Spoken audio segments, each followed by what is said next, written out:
And let's see if they're important to you. Things that I really believe and that I'm willing to lay my whole life, that life is this way. And some of them are just simple ideas, but yet they're things that ground me. When I have been to the point where I was fighting cancer, or I'm holding a dying person, or things, one of the most sorrowful things is when my granddaughter died, in my arms. That still bothers me. But when I'm in those kind of things, what do I hang on to? Okay, there's 3 or 4 things. I may think of another one, but anyway. One of them is, I guess I really believe that the real world is the world with Christ and the world with God. I don't think God really cares how big a success I am, how much money I make, how much status I have in anybody's eyes, or how many books I write, or how really good my sermons are, how eloquent I speak. And I don't think that's the essence of my life with Christ. Because I think the essence of my life with Christ is really my life in the spirit realm. So I feel I am living with one foot in the here and now, right here, and one foot in the spiritual world, and I'm trying not to fall on my rear in the present, but yet I feel that tug all the time. And sometimes I'm more here, and sometimes I'm more here. But you've got to be able to balance that back and forth. The second thing is that I believe basically in the long run, you get what you sow. You reap what you sow. I just think that is so important. And I also think that my idea of fairness is really messed up. Because I think my worldly idea of fairness is the good people should win. or that if you do something right, it should work out. But it doesn't. Sometimes it was like I went to, just for fun, a guy invited me, and I went to a grape growing seminar. It's for people that were going to put in grapevines or something like that. And so this guy was going to put in a bunch of grapevines. And so he says, come and go with me and learn it.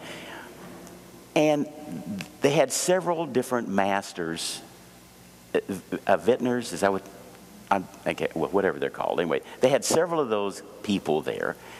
And all of these people said the same thing.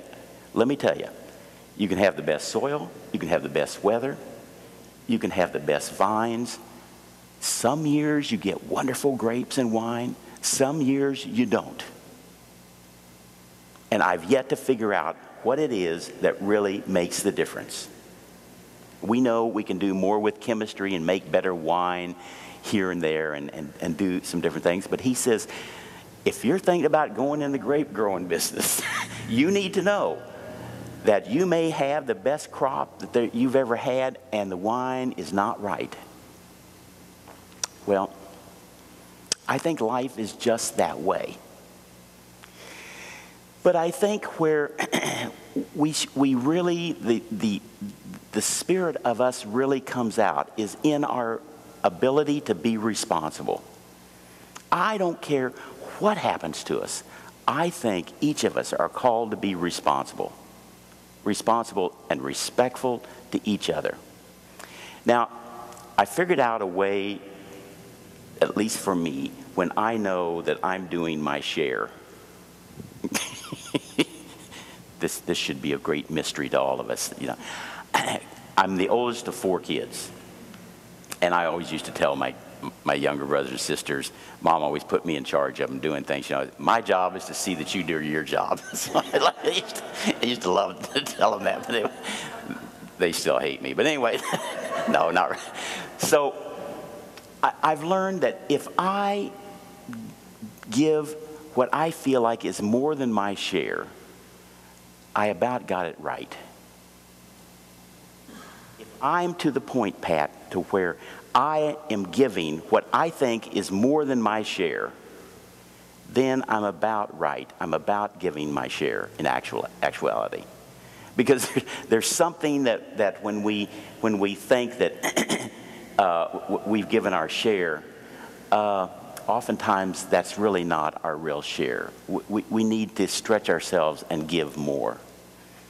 And I've found that to be true over and over. And I've always been glad that I have abided by that principle. That is, I always try to do more than I'm asked to do. I always try to be a little bit early if I'm supposed to be there at a time. I just try to make everything. I even go in the restrooms, and if there's towels on the floor, I'll pick them up and throw. I don't know. I always, any situation I go into, I try to make it better. And that's not for any glory or anything. It's just that I feel like that if I am doing what I think is more than my share, then I'm about doing right. Anyway, that's just part of my spiritual path. Now, the deepest thing that I believe spiritually is that we are all connected. That there is a way that we are all really connected with each other. Now, if you'll think about the scriptures today and the psalm, a lot was said about evil. And unless we know truth, we're going to be slipping into evil. And unless we love, we're going to be slipping into evil. Well, this last month, I went to the American Psychological Association meeting in Toronto and had a wonderful time. And all these neuropsychologists are coming up with this thing called mirror neurons, our mirror neuron system. This was discovered back in 1995. Now I'm going to get back to the Syrophoenician woman here in a minute, but I got to tell you this story. And what happens is this guy was experimenting with monkeys. And what he did was he was sitting there trying to figure out what part of a monkey's brain is controlled by their mouth and their taste and all that kind of stuff. So he had this monkey all wired up, stuff all, things all over his head, his brain. Well, this is in Rome, Italy. Well, the good humor guy in Italy comes by and he's sitting there all day feeding these monkeys peanuts. So he decides he'll go down and get himself an ice cream cone. Well, he's sitting there and he watched the monkey and he's watching, and he sits there and starts licking the ice cream cone,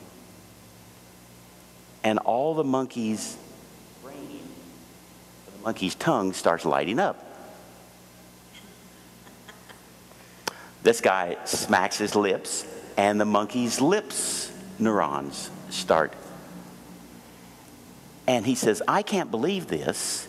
It's whatever I do, this monkey is experiencing it somehow inside. Now, there's tons of research on this. And it's believed to be the basis of our empathy. If we feel sorry for somebody, if we feel what they feel,